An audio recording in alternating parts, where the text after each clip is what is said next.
A warm welcome to the Uxbridge History Show, and it's a great pleasure to welcome back Ken Pearce, chairman of the Uxbridge Local History Society, and he is starting off today with a talk called Uxbridge in the 1930s, brackets, Part 2. Ken. Good morning. Thank you very much. And this one is really, to a great extent, my own memories of the 1930s. Because at that period, every house was buzzing with flies in the summer months. They were a pest, especially when attempting to settle on your food. So there was a widespread use of fly papers. Looking rather like a roll of film, when opened, they had a sticky substance on both sides, and they could be attached to the ceiling or a lampshade. And once the fly settled on the adhesive, they were trapped. As the summer months passed by, the fly paper became more and more crowded. In Uxbridge in the early 30s, an elderly man appeared in the high street every Friday and Saturday selling fly papers. He was very tall. He wore a top hat to which a fly paper was attached.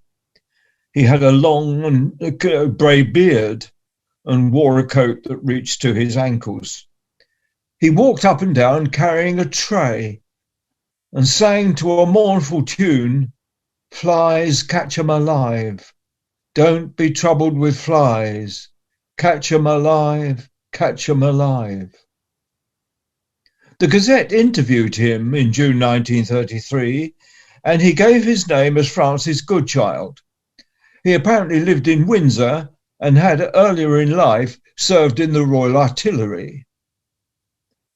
He said he was born in 1838, which would have made him 95 at the time of the interview. By this time, most homes had electricity, although some were lit with gas. There were no power points at this stage. There was just a light in every room.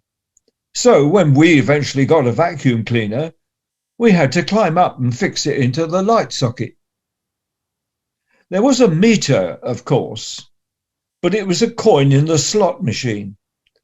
In those days, you paid for your electricity by constantly putting shillings in the meter.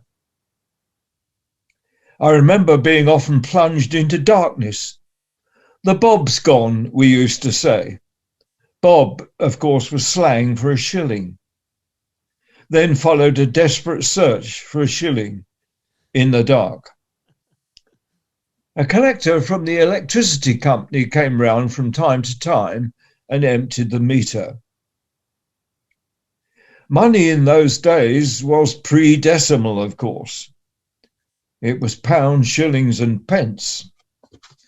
And one coin in circulation was the threepenny bit, 3p, 3 pence, a tiny silver coin known to everyone as a joey, Joey. These coins were often hidden in the Christmas pudding as a surprise. In my family, they were always placed in greaseproof paper so that they could be more easily seen. You didn't really want to swallow a joey. Television arrived in the mid-1930s, but the first sets were very expensive and the screen was very small. Few people had one then.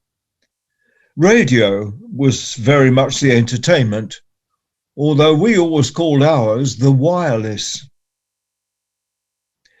It was powered by an accumulator, a sort of battery in a thick glass container with terminals on top. It contained acid, so it needed carefully handling. Every so often it had to be recharged, and so was taken to a shop where that could be done. History was made in December 1937 when a comic called The Dandy was published, and I became a reader from issue number 1. So the antics of such as Corky the Cat and Desperate Dan became a weekly source of enjoyment. The Dandy was to become one of the world's longest lasting comics. And in Dundee, there's actually a statue of Dan, which was erected about 20 years ago. My daughters have given me a small statue of the cow pie eating hero, which I treasure. So there are a few reminders of daily life in the 1930s. Lovely, Ken. I can't quite imagine plugging in the hoover to the light now, but it must have been quite a sight. Oh, dear.